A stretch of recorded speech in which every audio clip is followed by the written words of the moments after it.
অনলাইনে নতুন ভোটার লিস্টে নাম তোলার জন্য 6 নম্বর ফর্ম ফিল আপ করার নিয়মে চলে এলো এক বিরাট পরিবর্তন। নির্বাচন কমিশনের নতুন নিয়ম অনুযায়ী এখন থেকে ফর্মে বাবা মায়ের বা পরিবারের সদস্যদের বিশেষ ভোটার তালিকার তথ্য দেওয়া বাধ্যতামূলক করা হয়েছে। এই নতুন শর্ত বা ডিক্লারেশন পূরণ না করলে অনলাইনে আবেদন জমা নেওয়া যাচ্ছে না। এই নতুন নিয়মের পিছনে কি বিতর্ক রয়েছে এবং আপনাদের এখন ফর্ম ফিল আপে সময় কোন অপশনটি সিলেক্ট করতে হবে, তা আজকের ভিডিওতে আমরা একদম বিস্তারিত জেনে নেব। তাই ভিডিওটি অবশ্যই আপনারা শুরু থেকে শেষ পর্যন্ত দেখুন। নমস্কার বন্ধুরা, আপনাদের সবাইকে স্বাগত জানাই আমাদের চ্যানেলে। আমাদের পশ্চিমবঙ্গে ইতিমধ্যেই বিশেষ নিবিড় সংশোধন বা এসআইআর প্রক্রিয়া সম্পন্ন হয়ে গেছে, কিন্তু এখনো পর্যন্ত যারা ট্রাইব্যুনালে আবেদন করেছিলেন তাদের শুনানির কাজ সম্পূর্ণ হয়নি। এরই মধ্যে নির্বাচন কমিশন ভোটার তালিকায় নতুন নাম তোলার নিয়মে এক বড় পরিবর্তন নিয়ে এসেছে। অনলাইনে ফর্ম 6 নম্বরে যুক্ত করা হয়েছে নতুন ডিক্লারেশন, যা নিয়ে বর্তমানে তীব্র বিতর্ক শুরু হয়েছে। নতুন নিয়মে আপনার কি ক্ষতি বা প্রভাব পড়তে পারে এবং কিভাবে আবেদন করবেন তা জানতে ভিডিওটি একটুকু স্কিপ না করে শেষ পর্যন্ত অবশ্যই দেখুন। বন্ধুদের সাথে বেশি বেশি শেয়ার করুন এবং এই ধরনের দরকারি আপডেট সবার আগে পেতে চ্যানেলটিকে সাবস্ক্রাইব করে পাশে থাকুন। আর যারা ফেসবুক থেকে দেখছেন পেজটিকে ফলো করতে ভুলবেন না। চলুন ভিডিওটি শুরু করা যাক। তো প্রথমে দেখে নেব ফর্ম নাম্বার 6 যুক্ত হওয়া নতুন ডিক্লারেশন ও 3টি বিকল্প। যা দেখুন, নতুন অনলাইন ফর্মে আবেদনকারীদের জন্য যে বিশেষ 3টি অপশন যুক্ত করা হয়েছে তার নিচে আলোচনা করা হলো। তো দেখুন, এক হচ্ছে নতুন ডিক্লারেশন বা শর্ত।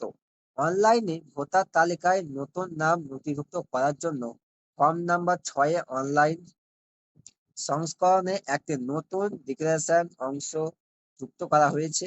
এখানে আবেদনকারীকে তার নিজের অথবা তার বাবা মা কিংবা ঠাকুরদা ঠাকুরমার নাম বিশেষ নিবিড় সংশোধন ভোটার তালিকা ছিল কিনা তা স্পষ্ট করতে হচ্ছে।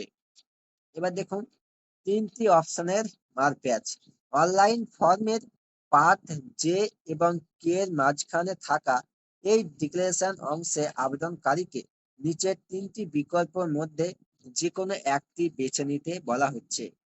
তো দেখুন, এক হচ্ছে আবেদনকারীর নিজের নাম এসআইআর তালিকায় ছিল কিনা। 2 হচ্ছে আবেদনকারীর বাবা মা ঠাকুরদা বা ঠাকুমার নাম সেই তালিকায় রয়েছে কিনা। 3 হচ্ছে আবেদনকারী নিজে অথবা তার পরিবারে উল্লেখিত কোনো সদস্যের নামই ওই তালিকায় নেই। তো দেখুন, প্রথম বা দ্বিতীয় অপশন সিলেক্ট করলে কি তথ্য দিতে হবে।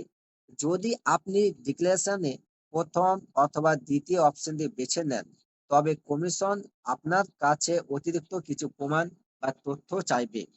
এক হচ্ছে ভোট কেন্দ্রের বিবরণ। আপনি 1 বা 2 নম্বর বিকল্প সিলেক্ট করলে আপনাকে সংশ্লিষ্ট বিধানসভা কেন্দ্রের নাম, ভোট কেন্দ্রের নাম এবং ভোটার তালিকায় তাদের ক্রমিক নম্বর মানে সিরিয়াল নম্বর বাধ্যতামূলকভাবে দিতে হবে। এবার দেখুন, তথ্য না দিলে করণীয় কি বা তথ্য না থাকলে কি করবেন। আপনার কাছে যদি সংশ্লিষ্ট ব্যক্তিদের ভোটার তালিকার এই নির্দিষ্ট ক্রমিক নম্বর বা তথ্য না থাকে, তবে আপনার কাছে শুধুমাত্র 3 নম্বর বা শেষ বিকল্পটি বেছে নেওয়া ছাড়া অন্য কোনো রাস্তা থাকবে না। তো দেখুন, নতুন নিয়ম নিয়ে আইনত বিতর্ক ও বিভ্রান্তি। তো দেখুন, এই নতুন পরিবর্তন নিয়ে প্রশাসনিক ও আইনি মহলে যে সমস্ত প্রশ্ন ও বিতর্ক উঠেছে তার নিম্নরূপ। তো দেখুন, আইনগত নিয়ম লঙ্ঘন। জনপ্রতিনিধিত্ব আইনের 28 নম্বর অনুচ্ছেদ 1950 সাল অনুযায়ী ভোটার ফর্মের গঠনে বা অফিসিয়াল নিয়মে কোনো পরিবর্তন করতে হলে তা একমাত্র কেন্দ্রীয় সরকার সংশোধন করতে পারে। কমিশন নিজে থেকে সরাসরি ফর্মে পরিবর্তন করতে পারে না। এবার দেখুন, অফলাইন ফর্মে পরিবর্তনের অভাব।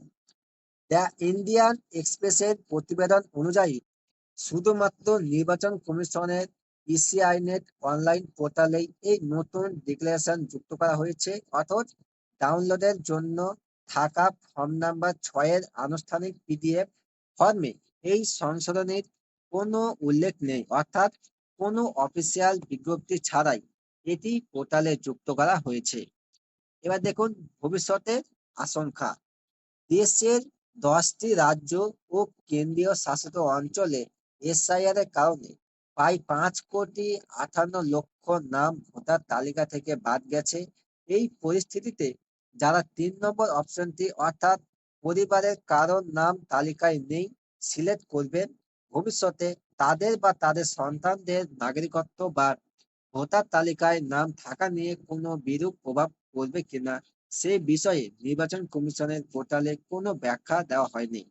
সংক্ষেপে বলতে গেলে এখন থেকে অনলাইনে নতুন ভোটার কার্ডের আবেদন করার আগে মতো আর সহজ রইল না। এখন নতুন 3টি অপশন এবং পরিবারের ভোটার তথ্যের ডিক্লারেশন বাধ্যতামূলকভাবেই ফিল আপ করতে হবে। ভোটার কার্ডের এই নতুন ডিক্লারেশন নিয়মটি আপনাদের কেমন লাগলো এবং আপনারা ফর্ম ফিল আপ করতে গিয়ে কোনো সমস্যায় পড়েছেন কিনা নিচে কমেন্ট করে অবশ্যই জানাবেন। ভিডিওটি ভালো লাগলে লাইক ও বেশি বেশি শেয়ার করে আপনার বন্ধুদেরও এই বড় আপডেটটি জানিয়ে দিন। দেখা হবে পরবর্তী ভিডিওতে। ধন্যবাদ।